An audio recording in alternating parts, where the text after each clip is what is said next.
How does Capablanca make chess look so easy? If only we could do the same thing. In this game, he really focuses his pieces on the center of the board, and it's really one of those games where you just look at it and you just think, why can't I play chess like that? Capablanca has the white pieces. His opponent is Janowski, who was one of the truly elite players in the world at the time this game was played, which was 1914 in St. Petersburg. I hope you enjoy it. Let us jump right in. Capablanca has white, Janowski has black, and they quickly open up with a Spanish opening. After a6, Capablanca takes on c6, or the exchange Ruy Lopez. Kasparov, covering this game, thought that Capablanca did that because he noted a weakness in Janowski's play in this particular opening. We notice here black has the bishop pair, which is an advantage, but also has crippled pawns here on the c file, which is a disadvantage. So that's the trade-off in the position. Knight to c3 and bishop to c5. Janowski tries to post this bishop as aggressively as possible, aiming at the f2 square. d3, Capablanca plays simply enough, and bishop to g4. So bishops before knights, I suppose, in this case, instead of knights before bishops. We see Capablanca plays the knights first, Janowski plays the bishops.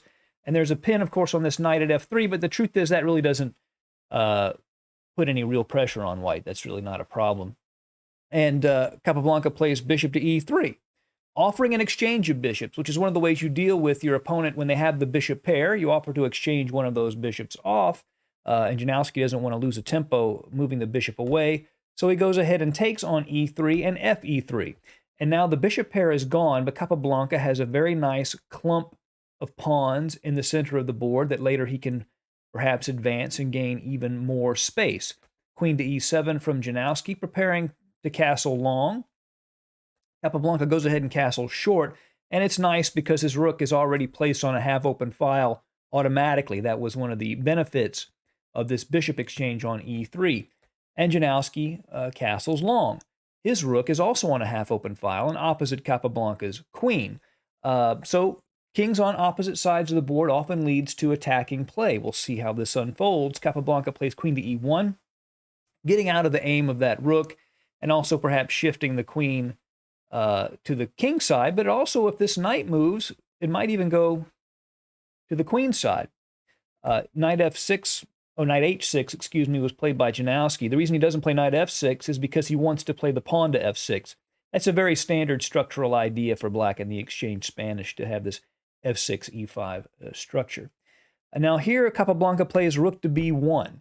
And this rook move isn't so mysterious, even though it looks strange just to play rook to b1. But the idea is he is going after Janowski's king. He wants to play b4, a4, b5, and just crack open this pawn protection of Janowski's king. f6 is played, and then b4. He just starts right away preparing to advance the pawn to b5, knight to f7 to centralize that knight, get it back into the game. Capablanca continues with his plan and plays a4, preparing b5.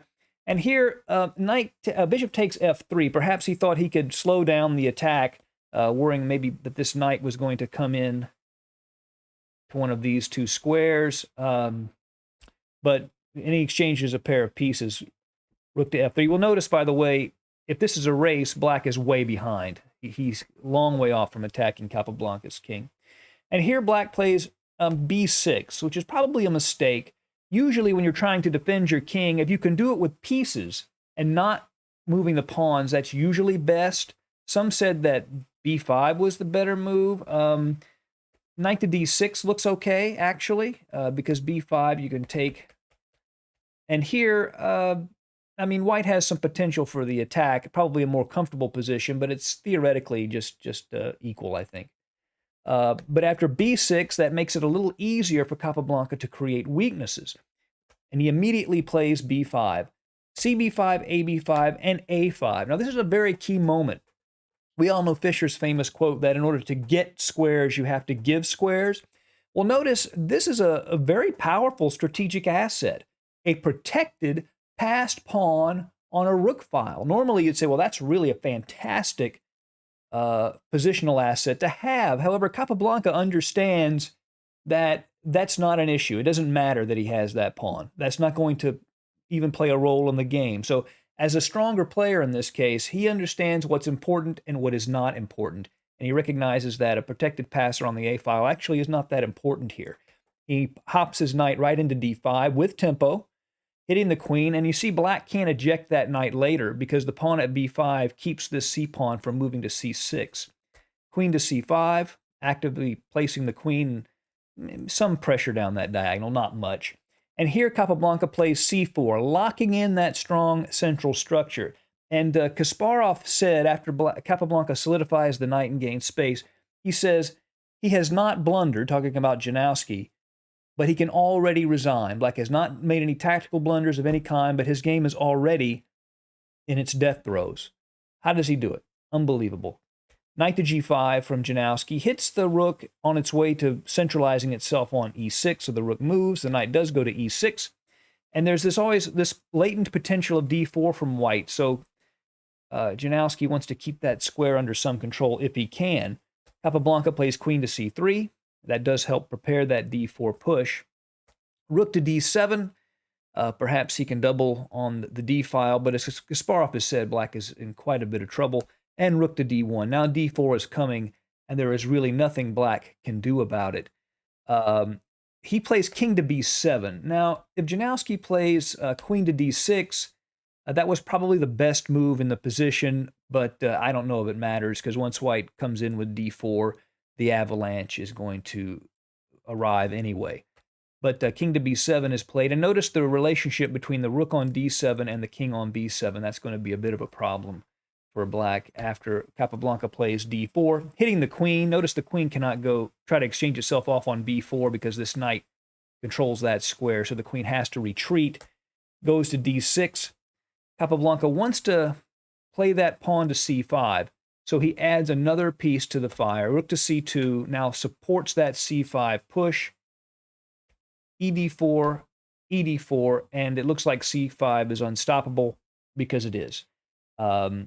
If he plays rook to e8, c5 is still coming, and we see devastation for black. If he plays rook d to d8, then c5 is still coming. If the queen goes to f8, you just take, and then queen to c6 check, and the knight and queen hit b6, and black gets mated very quickly.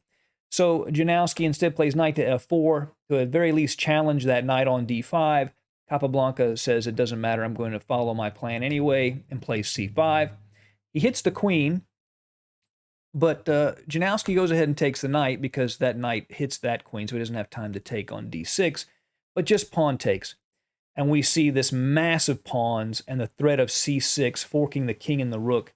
Black is in dire straits. Queen takes d5, but then c6 check. Wins the rook, and Janowski keeps playing down a rook out of inertia for a couple of more moves. We'll just look at it. d5, rook to e8, then d6, cd6, and on queen to c6, hitting both of these pawns, really forcing the queens off. He finally faced the music and resigned, but probably very frustrated and wondering to himself, where did I go wrong? Really a brilliant exhibition from Capablanca against one of the elite players of his era. I hope you enjoyed the game. See you again soon at Chess Dog. Goodbye.